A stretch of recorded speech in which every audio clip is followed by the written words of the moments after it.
हरिओम। कैसे हैं आप लोग? आई होप आप लोग अच्छे होंगे, स्वस्थ मस्त होंगे। मैं भी बहुत अच्छी हूँ फ्रेंड्स। जब इंसान संसार में आता है, तकदीरें उसकी पहले ही लिख दी जाती हैं। उसके कर्मों के हिसाब से उसकी तकदीर लिख जाती है। सुख दुख, मिलन जुदाई, सब उसी समय लिख दिया जाता है। फिर भी इंसान जानता है, फिर भी वो सारी उम्र रोता रहता है, कोसता रहता है, परेशान रहता है और सबको दुखी करता रहता है। कहते हैं ना, पहले बनती हैं तकदीरें फिर बनता है शरीर। ये तो साईं की कारीगरी है, तू है क्यों गंभीर, अरे कोई कारण होगा। तो क्या कारण होगा? क्या कारण होगा? हमारे कर्म जो हम पिछले जन्म में करके आए हैं, उसी के हिसाब से हमको इस जीवन में वो सब भुगतना पड़ता है। योनि भगवान हमारे कर्मों के हिसाब से देती है कि कब तुमने कौन सा कर्म किया है। फ्रेंड्स, एक औरत थी, जब उसने जन्म लिया तो सब कुछ ठीक ठाक था। धीरे धीरे माँ बाप परेशान रहने लगे। तो ये तो मानी हुई बात है, जब माँ बाप परेशान होंगे तो बच्चे भी परेशान होंगे। तो किसी तरह सब चलता रहा, लेकिन खाने पीने की कोई कमी नहीं थी। लेकिन वो लड़की हर समय अपनी किस्मत को कोसती थी, हर समय कोसती रहती थी। कोस कोस के अपना जीवन बर्बाद कर लिया। जब उसकी शादी हुई, अपने ससुराल गई, सीधे परिवार में गई, लेकिन उसकी आदत थी ना बचपन से, बहुत परेशान हूँ, पता नहीं क्या हो गया, आगे क्या होगा, बस हर समय उसका रोना। वहाँ भी वो रोती रहती थी। पता है फ्रेंड, उसमें एक कमी थी कि वो चोरी करके खाती थी। कितना भी सामान सामने लगा हो, लेकिन वो चोरी ही करके खाती थी। ठानिया थी, वो सबसे छोटी थी। उसकी इस आदत से सभी परेशान थे। एक दिन सास ससुर का श्राद्ध पड़ा, तो जेठानियों ने सोचा ये तो चुरा के खा लेगी, सारा श्राद्ध खराब हो जाएगा। उसने बहाने से उसको कपड़े धोने के लिए घाट में भेजना चाहा। उसने लाख बहाने बनाए। कहती ठीक है, अच्छा जा रही हूँ, चली जाऊँगी, तुम लोग बनाओ खाओ। और उसने खूब सारे कपड़े इकट्ठे करे, बांधे, गठरी बना ली। उसके बीच में उसने आटा चुरा के रख लिया। अब जो वो घाट पे गई, बड़े मस्त होके गई, उसने कपड़े धोए। कपड़े धोते धोते ना उसको भूख लगी। अब उसने सोचा मैं क्या करूं, मुझे तो भूख लगी है।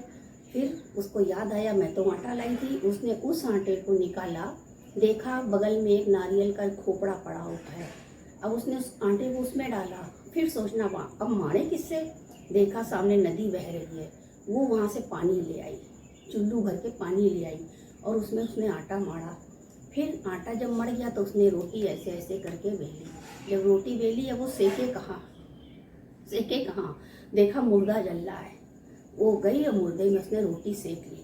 अब सूखी रोटी तो खाई नहीं जाएगी। उसने फटाफट याद आया, माता रानी के ऊपर जाओ कुछ मिलेगा। सीढ़ियाँ चढ़ते गई चढ़ते गई चढ़ते गई, देखा माता रानी के मंदिर में तस्वीर के आगे घी का दिया जल रहा था। कुछ समझ में नहीं आया। उसने दिया उठाया, रोटी में घी डाला और ऐसे ऐसे चुपड़ के उसने रोटी खाई, नदी से पानी पिया। अब उसका पेट भरा, बोली हाँ अब मज़ा आया।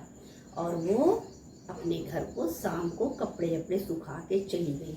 सब जेठानियाँ सोचती है पूरा दिन हो गया आई नहीं, इसको भूख नहीं लगी, ये तो एक मिनट भूखे रह नहीं सकती है। जब वो घर आई तो सबने खाने के लिए पूछा, दिया।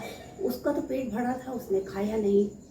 उधर माता रानी को बड़ा गुस्सा आया कि देखो, इसने मेरे दिए का तेल निकाल कर रोटी चुपड़ के खा ली और इसने उसमें कब्रिस्तान में जल रहा है मुर्दा, उसकी रोटी बना ली। उनको बड़ा गुस्सा आया। गुस्से में उनका सर नीचे हो गया, सर से सर नीचे हो गया। ऐसे भी मेरे भक्त हैं। सर उनका जब नीचे हो गया, अब मंदिर का पुजारी जब सुबह गया, उसने दरवाज़ा खोला और देखता है माता रानी का जो सर है नीचे झुका हुआ है। अब उसको बड़ा खराब लगा, अरे ये क्या हो गया, ये क्या हो गया। ये खबर पूरे गांव में फैल गई, सब जगह फैल गई। सब ने सोचा कि हाँ कोई गलती हुई है तभी तो ऐसा हुआ है, कोई गलती हुई है।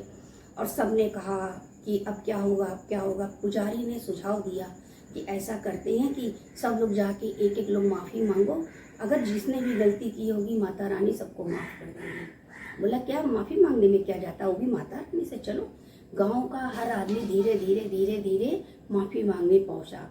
लेकिन वो जो बहू थी वो नहीं गई। अब जेठानियों का तुम नहीं गई हो, तुम जाओ। कहीं तुम्ही ने तो कुछ नहीं करा, तुम कल घाट गई थी। बोली नहीं मैं क्या करूँगी, मैं तो कपड़े धो के ले आई। उसको भी भेजा गया। बोली जा रही हूँ, देखती हूँ। और बड़े आराम से, बड़े ऐंठन से गई, मंदिर की सीढ़ियाँ चढ़ी, देखा, कहती हे माता, ये तुम्हारा सर काहे नीचे झुका हुआ है? तुम्हारा हमने क्या लिया? नदी का पानी लिया, मुर्दा जल रहा था, मैंने उससे रोटी बनाई, भक्तों द्वारा दिया हुआ घी था, उससे मैंने रोटी बनाई। आपका क्या लिया? आपका तो मैंने कुछ नहीं लिया। फिर आपका सर क्यों शर्म से नीचे हो गया? हमें क्यों नीचा दिखा रही हो? हम दूसरे घर में पड़े हैं, हम खुद परेशान हैं, देखो उन लोगों ने भेज दिया कपड़े धो जाके। माता रानी सोचा ये बात तो बिल्कुल सही कह रही है, मेरा क्या गया, ये तो भक्तों का था। मुर्दा कहीं जल रहा था, नदी कहीं बह रही थी, भक्त लोग ने सब किया था। माता रानी सोचा सही, तुरंत उन्होंने ऐसे सर झुका, ऊपर कर लिया। माता रानी सर तुरंत ऊपर कर लिया। बोली हाँ माता रानी, इसी रूप में अच्छी लगती हो, ऐसे ही रहा करो। सारे गांव वालों को बता देना कि हमने कुछ नहीं किया है। और ये कहते हुए वो चली गई। सब ने कहा कि देखी जाके। उसने कहा माता रानी का सर ऊपर हो गया। पुजारी ने देखा, सब ने देखा, बोला ऐसा क्या हुआ था, ऐसा क्या हुआ था? बहुत पूछा उससे, उसने क्या हुआ था? भूख लगी थी, रोटी बनाई, खाई, नदी से पानी लिया और मुर्दे से रोटी सेकी, माता का घी लिया। इन लोगों को क्या गया? तो जेठानियों ने कहा तुम्हें तो श्राद्ध में खाना नहीं था, तुमने कैसे खा लिया? बोली तुम लोगों ने भी तो खाया होगा। उसने ये जवाब उसको दिया। तो देखिए, हम अपनी किस्मत को कोसते रहते हैं, कोसते रहते हैं, कोस के हम ऐसा बना लेते हैं कि सामने वाला भी सोचता है ये ऐसी है, तो सब लोग उससे बचने लगते हैं। तो कभी भी आप अपनी किस्मत को मत कोसें, क्योंकि किस्मत बहुत अच्छी है। अगर किस्मत खराब भी है तो आप अपने कर्मों से किस्मत को अच्छा बनाइए, अपने कर्मों से बनाइए। कहीं लेने नहीं जाना है, कहीं पैसे से खरीद के नहीं लाना है, मंडी नहीं जाना है कि नहीं हम किस्मत लेने जा रहे हैं। किस्मत आपके हाथों में है, हाथों में है। तो आपके हाथों में है तो आप कर्म ऐसे करिए जिससे आपकी किस्मत निखर जाए। बोलते ना, किस्मत लिखने वाले दातार यही लिखना, मेरे हृदय के अंदर सतगुरु अपना नाम लिखना। जीवन में गुरु चाहिए, गरूर नहीं चाहिए, गरूर नहीं चाहिए। इसलिए कभी भी गरूर ना करो। जो थोड़ा सा भी ज्ञान आता है गुरु के जरिए आता है, माँ बाप के जरिए आता है, बड़े बुजुर्गों के जरिए आता है। इसलिए कभी भी ये ना सोचो ऐसा नहीं होगा। कभी कभी किसी के पास लाखों हैं, एक झटके में लाखों चले जाते हैं। तो कभी घमंड ना करो कि तुम्हें कभी जरूरत पड़े तो तुम्हें 4 पैसा कोई देने में आनाकानी करे, तुम्हारी कभी कोई मदद करे। तो अपने दिमाग की गर्मी को निकाल कर फेंक दीजिए। वैसे भी शांति में सारे काम होते हैं, सब काम शांति में हो जाते हैं। ना मदद करने वाले भी आपकी मदद करेंगे, आपकी मदद करेंगे, लेकिन आप अपने आप को उस काबिल बनाइए। आप तो घमंड का पुतला हैं, आपके अंदर तो अहंकार है, आपके अंदर धोखा है, मक्कारी है, फरेबी है, तो कैसे आगे बढ़ेंगे? और ये सब चीज़ें हमारी ज़िंदगी में रुकावट है, ये हमको बढ़ने नहीं देती हैं। जब हम इन चीज़ों से निकलेंगे, काम, क्रोध, लोभ, मोह, ये 5 चीज़ों से निकलेंगे, तभी हमारी जीवन नैया पार होगी। नहीं तो हम जहाँ थे, जहाँ हैं, वहीं पड़े रहेंगे। किसी की मजाल नहीं है जो आपको निकाल ले उसके अलावा। तो इसलिए उसका ही धन्यवाद करो, उसी का धन्यवाद करो। वही एक संसार में, बाकी कोई नहीं है, और कोई नहीं है जो आपको पार लगा दे। अपने दिमाग का सारा फितूर निकाल कर फेंक दीजिए। बस ये सोचो, मैं जो हूँ, मैं जैसा हूँ, मैं अपने प्रभु का हूँ, प्रभु का बनाया हुआ बंदा हूँ। तो हम कोई गलत काम नहीं करेंगे। जब आप कोई गलत काम नहीं करेंगे तो जड़, प्रकृति, पुरुष, भगवान, इंसान सब आपकी मदद करेंगे, सब मदद करेंगे। यहाँ तक कि जानवर भी आपके आगे पूंछ हिलाएगा।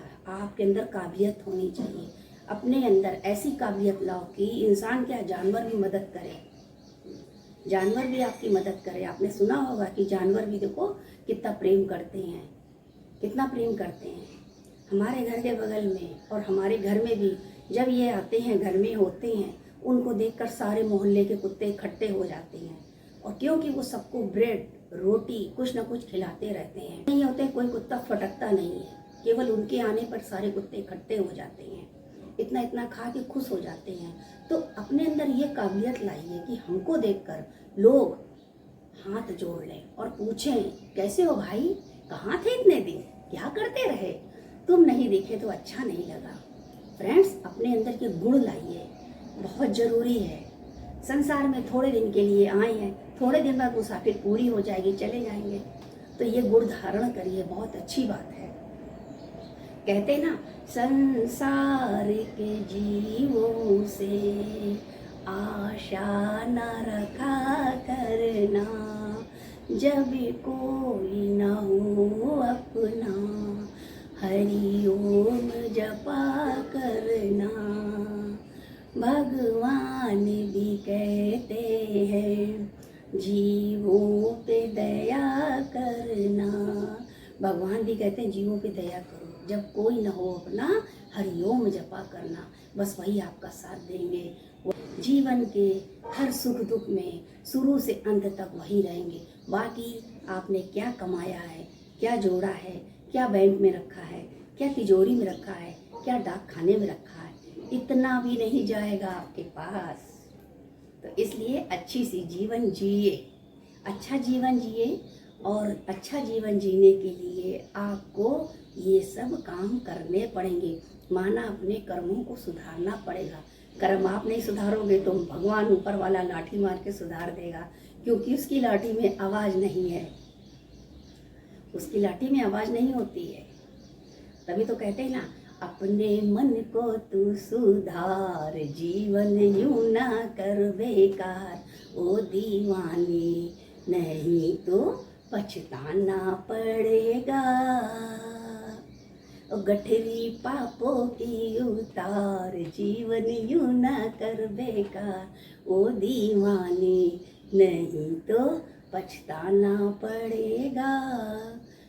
फ्रेंड्स, आपको इस ब्लॉग में क्या समझ में आया, क्या अच्छा लगा, क्या बुरा लगा, मुझे कमेंट द्वारा ज़रूर सूचित करिए। और मैं आपको नेक्स्ट ब्लॉग वीडियो में मिलती हूँ। तब तक के लिए मोटिवेशनल स्टार आपसे हरिओम करती हैं। फिर मिलते हैं फ्रेंड्स, बाय बाय।